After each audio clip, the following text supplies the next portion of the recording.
So Prince Harry's book Spare has been released and the reviews are coming out and they're very, very interesting. And tonight I wanted to just discuss with you and run through a few of the reviews, as many of us are still waiting for the book. We've heard a lot. We've seen the docu-series.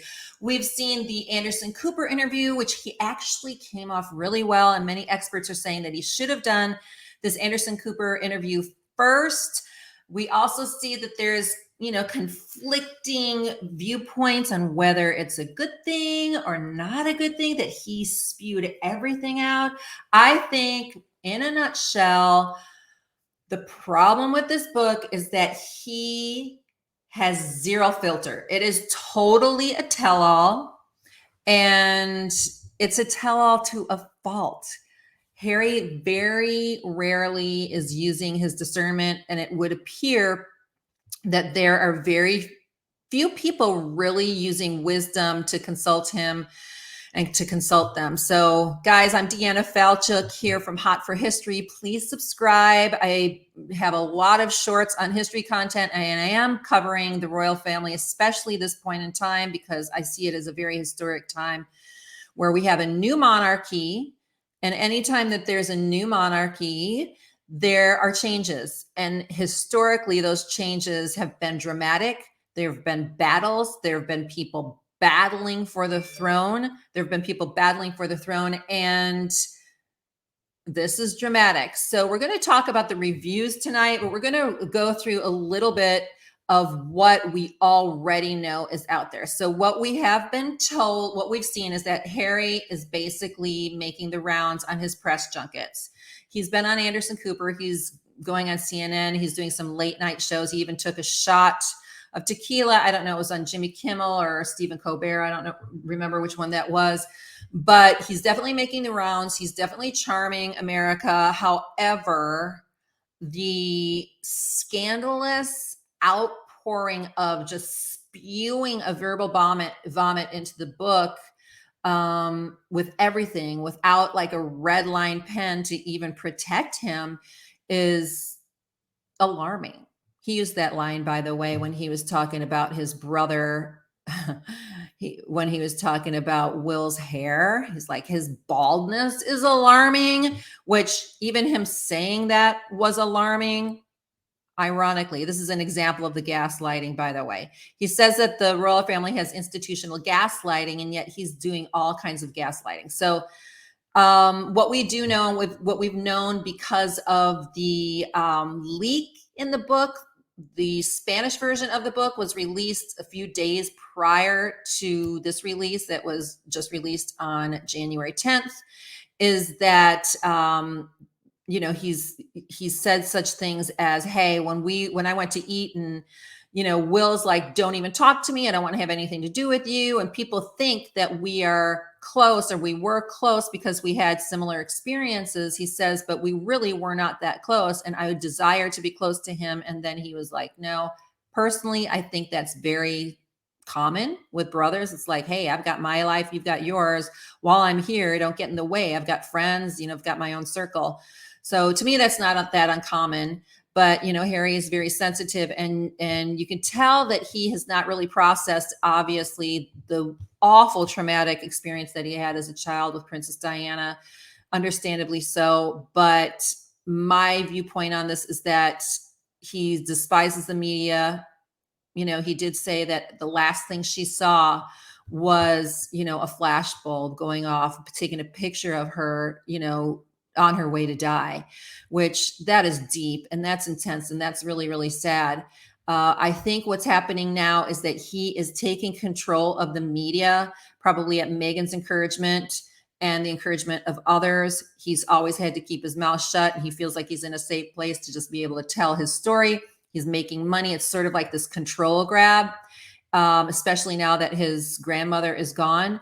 And I can understand why he would want to do that. However, at the same time, it's very clumsy. It's very awkward. It's alarming. We're going to read a couple of their book reviews because so many people still haven't read, but we're going to read a couple. And one is by a guy from the BBC named Sean Coughlin, and we will see that in a second. But what we've heard as far as the leaks is that, Harry's like has no tact. He's talking about, Diana's death. It was very, very sad when he was talking about that, but he's also talking about the king's teddy bear. He was talking about his frozen man part. He's talking about, whether or not they're circumcised, the first time he had sex behind a pub.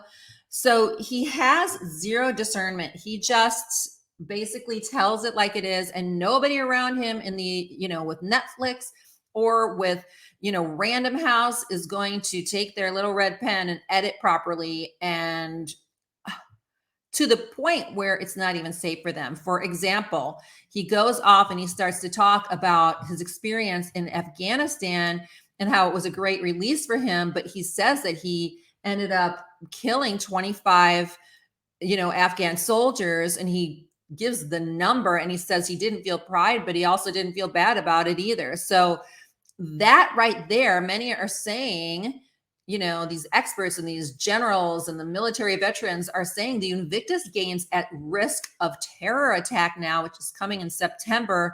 So ironically, Harry, he loves the Invictus Games, which is for disabled veterans. And yet the irony is that he left the UK because apparently Meghan was such a target, and it was so much more dramatic than anything as far as the press. And let's get away from that. I needed to protect my family. I wasn't going to get the security with the royal family. I wasn't going to get anything. And obviously he's talking about gaslighting at the same time. Now he is putting himself into that position and putting her and his family into a position of probably like 100-fold time, more of a threat than he would have had he just stayed there. So there's the irony there. So I'm going to read a couple of book reviews. Oh, the other thing is that he does talk about Camilla possibly being, he thought maybe she would be like an evil stepmother, and he talks about her using the press in a very, very dangerous way. But let's read this review, which I thought was excellent, by Sean Coughlin from the BBC. He says, spare review, the weirdest book ever written by a royal. In his review is great because he talks about the juxtaposition between what we perceive as this glamorous life and sort of like this worldly jet-setting guy who needs to map out his trip to the grocery store. So he says it's the strangest book ever written by a royal. Prince Harry's memoir Spare is part confession, part rant, part love letter. In places, it feels like the longest angry drunk text ever sent.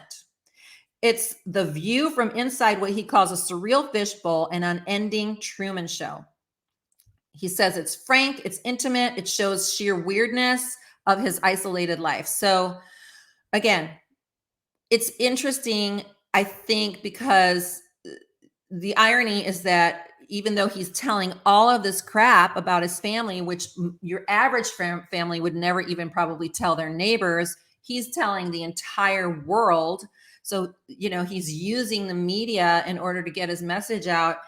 And yet there's an aspect of Harry that is so tone deaf and doesn't get it. He just doesn't get it. But we would have perceived him as a royal because he's in the media to be more media savvy, but he's not really as worldly savvy as one would think. So it's frank, it's intimate, it's the small details rather than the set piece moments that give a glimpse on how little we really knew. There are glimpses of him as a royal stoner, of him getting high with the Duke of Kent across the way. So he's trying to sort of anesthetize himself. What other royal recollection would cover losing his virginity behind a pub? So he's saying basically you kind of have to be a stoner in order to like put in a book that you lost your virginity behind a pub. You talk in prolonged details about your frostbitten pee-pee. He says this is really funny to me. He says this royal appendage gets more lines than many of his relatives. Maybe there should be a spoiler alert for the special cushion that's made. So, and then he says this.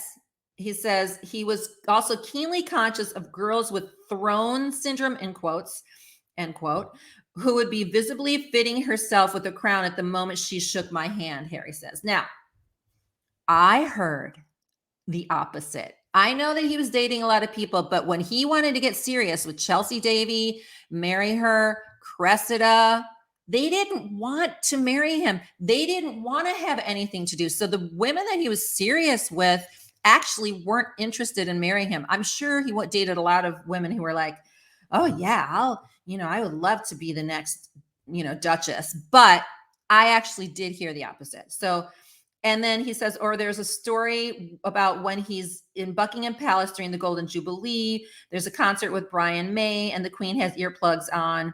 And then he says his pre-Meghan life in London was full of luxury, but it also feels as though he was undercover in his whole life, in his own life. And that is, I think that's such a great observation. And it was really good that the book reveals that. It shows this conflict and this confusion. And ironically, it shows that, what we think of based on what we see in the media is not necessarily true. We see the big castles, and yet they're living in a 1,300 square foot house with short ceilings. And so, which, wouldn't be a problem for me, but like, if you have the perception that you're going to be in a palace, it's different. So, there's always this juxtaposition. It says that Harry suffered appalling panic attacks, which is so sad, awful for anyone, but debilitating for someone expected to speak and appear in public. Now, this part is so sad in a sense because his trauma from the death of his mother, where he says he really didn't go into therapy until many years later, and he even tried, let's say guided, psychotropic drugs, like with, under the supervision of a professional, right? In order to experience and to be able to cry, to be able to release things, to be able to see things, because he was so desperate to sort of figure out what was going on because he couldn't feel anything for a while. That's what he said on Anderson Cooper. He describes his lonely life at home, self-medicating with the psychedelic drugs, drying clothes on a radiator, and planning shopping trips. Sounds like a lot of us. Like military raids to be carried out in disguise and at speed. And then he says he doesn't even have an Amazon account. He just goes shopping at TK Maxx and carries out weekly food shop in a supermarket, rehearsing exactly where to find his favorite salmon and yogurts. When he was there one time, he overheard shoppers debating whether or not he was gay. So I guess he says it's a profoundly odd life, moving suddenly between his lack of glamour to time with the international jet set. That is that is something I'm going to enjoy reading. I'm kind of sensing that. And I think with all of the criticism to Harry and all the criticism to Meghan, that we have to look at the fact that at least they are exposing sort of the reality in that sense. And maybe some of this stuff is his perception and not reality at all.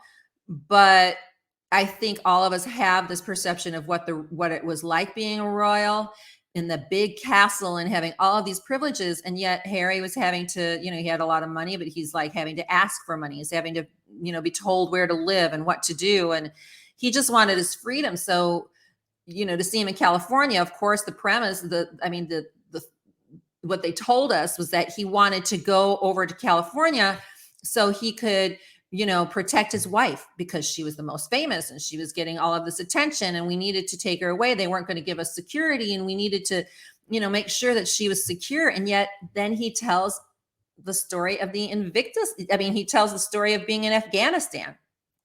And that is going to be a real problem for his security. And everybody wants them to be protected, but it's a little much. So he talks about, really relating to Chandler on Friends because he would watch it on loop basically in his apartment. And then he ends up spending time with Courtney Cox and getting high at her parties. And then, so Sean says that this ghost-written book is fast-paced, quick-fire account looking out from the inside, always scratchily aware of the bodyguards outside of the door and the cameras waiting to catch him. As a schoolboy smoking cannabis with his friends, he watches the police outside there to guard him. At the very center of the story, permeating almost every page, is the huge trauma that seems to have distorted the rest of his life, the death of his mother, Diana. And that's the part, and I think, the author here makes a really great point, that all of this is about that. It's like when you can really reconcile, like, or at least process properly the death of your mother, then you don't necessarily need to be writing things out. I mean, the best therapy for people is to be able to express things and write it. And as somebody who's a mom of, I have 7 kids, 5 that are internationally adopted, that have had adverse childhood experiences, most of the time, they don't immediately express their pain and their trauma till they feel like they're in a really safe place. And maybe somebody is counseling them through that. And when they get into that safe place, it rolls out like a really fast loop. And Harry is not putting it in a journal to put in the drawer by the side of his bed. He's doing it in public, and it's a way for him to feel empowered. The only problem is that he's hurting a lot of people in the process, at least his family, and he's putting wedges between his family. So I don't think any of us can understand the depth of his pain that was so public, and at the same time that he had to lift up his chin and be a prince and walk behind his mother's casket. It's very, very sad. So it says he adored her unreservedly, and an overwhelming sense of unresolved grief is at the hub of all his other anxieties, like spokes on a wheel. He really, really hates the press, blaming them for chasing his mother so relentlessly, including in the events leading to her death. And Harry returning obsessively to the scene of the accident. His anger in the news is wide-ranging. So, he says the rows with his brother, Prince William, are often framed by references to the closeness they had previously had with their mother. So he's attacking his brother a lot. He's attacking his dad a lot in this, apparently, in this book. I mean, I haven't read it all, but he says that there is something of a death obsession going to Westminster Abbey for his brother's wedding. He cheerfully thinks about the 3,000 people buried in the church over the centuries. It's just like kind of how he thinks. What's missing from the book is any sense of awareness of a wider context of the rest of the world outside. It's as if he has been blinded by the paparazzi flashlights. No one worries about paying gas bills in this book. He's back and forth to Africa like he was going a few stops on the Northern Line, and yet he talks about how he's been maybe on the train in London once. So he says there's glimpses. There are some glimpses. Harry talks about Prince William making what he calls a vaguely anti-Brexit speech, which seemed to annoy the tabloids. He goes on with that. And he says Netflix, mostly, they paid the prince a ransom of 6 hours of TV waffle and the smug contents of an Instagram feed. So he just goes on. I mean, read it for yourself. But in the end, for this particular review, he says when the adult brothers are feuding, Charles begins to sound like something of a Shakespearean figure himself, King Lear in a tweed, begging his sons not to make his old age a misery. So very, very sad. But those are the reviews, that it's just sort of sad, tone deaf, and confusing, actually. So there's also this, where they talk about this royal PR battle that rages as Harry spares no one. This is in the Hill.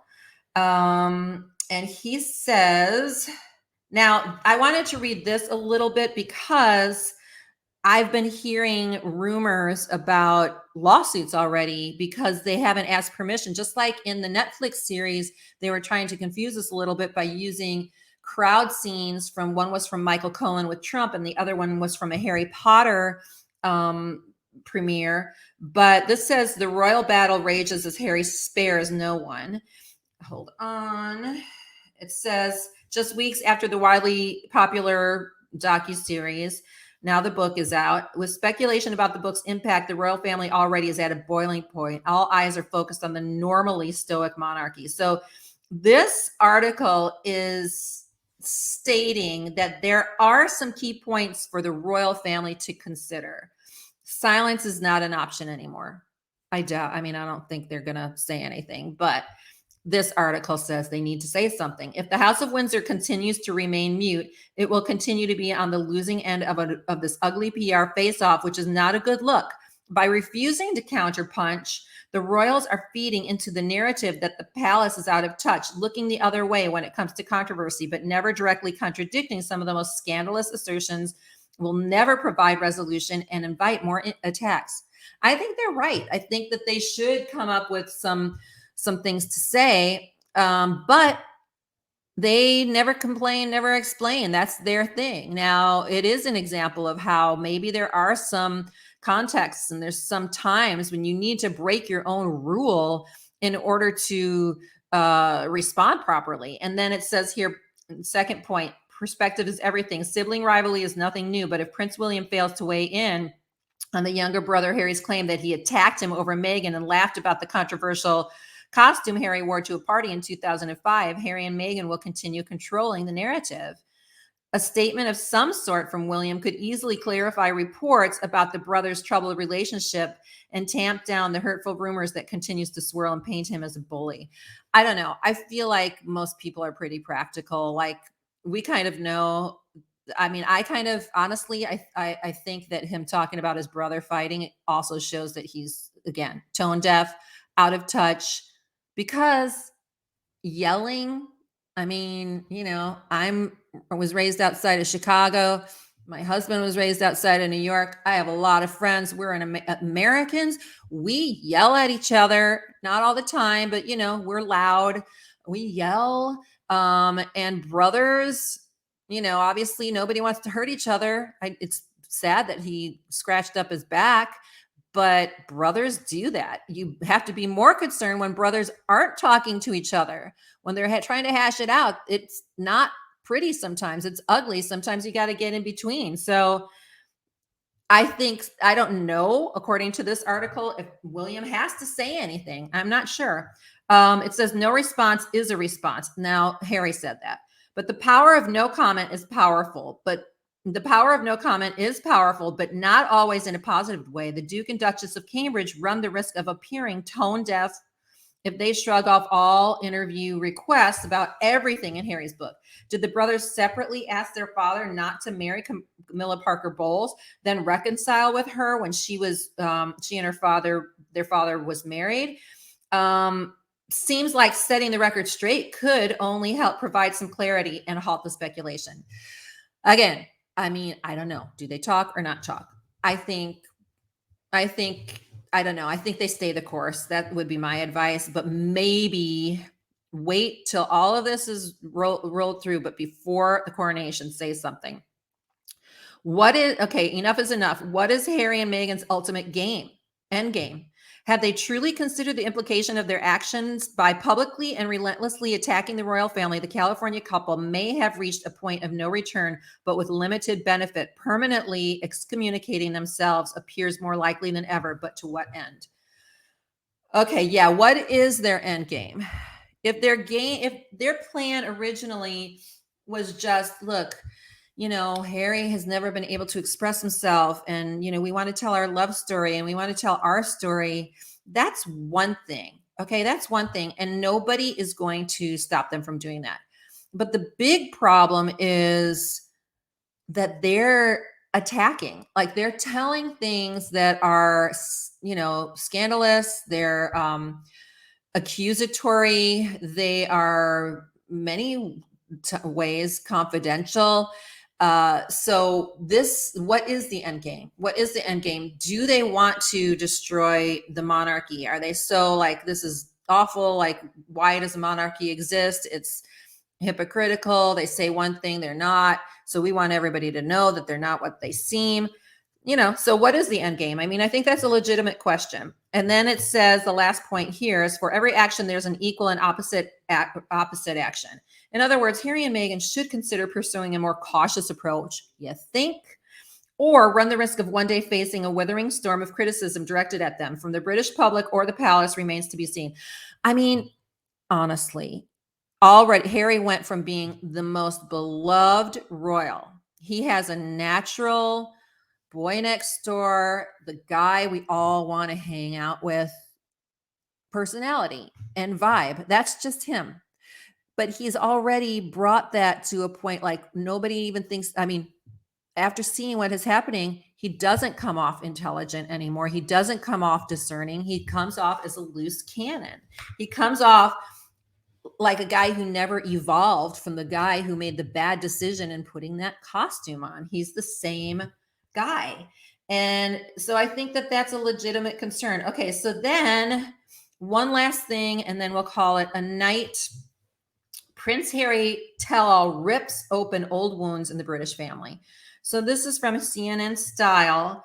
And a lot of what you see in the American press is softer, more complimentary, more neutral. You'll see that, so that's what this will probably be. But it says the book has officially hit the bookstores in the United Kingdom and elsewhere around the globe. And then, this is in London. Here in London, several retail chains open their doors at midnight to allow eager readers to grab their copies. Here's the thing, people, this is going to be a major book, like it's going to be major. Meghan's writing hers as we speak. It's like there's too much. We're being fire hosed with this couple. It's just too much. But people want to read it just like you want to be like, okay, let's, I can't not look at unfortunately, the accident that I'm driving by. It's just kind of human nature. It's, they're just curious. So there've been plenty of revelations from the leaks run up to Spare over the last week, but the sensational and sometimes inflammatory headlines have been lacking the context of the full book. That's very true. Like, you can take one line and we can go, that's awful that he said that, but we need to know the tone. We need to know what he's gone through. And it says, what's now clear is Harry's years-long frustration at playing second fiddle to his brother. His memoir reveals the full extent of his despair at playing the royal understudy to William. And that's what's really sad. It's like, again, if you're telling your story, but you're also mentioning how much you love your brother and how much things are great, rather than he did this, he did that, she did this, she did that. You wouldn't believe what they said. It's like he never had a chance. He never had an outlet to speak to anybody. And rather than go to a therapist or sit in a room with just some group therapy, he's doing this in public. We are watching the meltdown and the outpouring of years of pain and struggle. So Harry's version of events is an eye-opening, telling royal experience that may be perceived externally as luxurious and privileged, but for him, he's also been traumatic and heartbreaking. Publisher Random House has promised raw, unflinching honesty. There certainly has been that and more. And then it says he's holding nothing back. And then it goes on. I'm skipping things. By the way, it's a 410-page book. I mean, that's a long book. The royal establishment may be internally aghast to Harry's decision to air the family's dirty laundry to the world, but externally there's been a wall of silence. Typical, right? And so anyhow, I'm just going to read the last paragraph here with this article. It talks about his hatred of the tabloid press. Some commentators are picking up a few notable omissions in the book, particularly I think that is important to be able to read between the lines and see what they don't talk about. Few notable omissions is the furor that emerged after Harry and Meghan told Oprah there had been concern from within the family over the color of Archie's, their child's skin. Yeah, why didn't they go into that a little bit more? Interesting. When asked by Anderson Cooper why it wasn't mentioned in the book, Harry said the remarks had been misconstrued by the British media. None of us believed that the comment or that experience or that opinion was based on racism. Unconscious bias, yes, but not racism. Now, okay, they let that fly for a long time. Was it like 2 years? They let that fly for a long time, and now they're dialing it back. And that is basically at the heart of what people are criticizing the book for and criticizing Harry for. It's like you say one thing and then it's something else. You say one thing and then it's something else. So anyhow, those are some of the reviews. I mean, we all wish Harry and Meghan well. It's got to be really hard to maneuver this, but at the same time, it's just sort of like they went out and they just flailed about without much planning and thought. Maybe they had their meetings, but they needed advisors. They needed somebody to be able to say to them, nope, don't do that. That's going to, put you guys and your family in danger. Nope, don't do that. That could really jeopardize your relationship with your brother. Nope, don't do that. Okay, you want to express yourself, say this. But they don't seem to be stopping.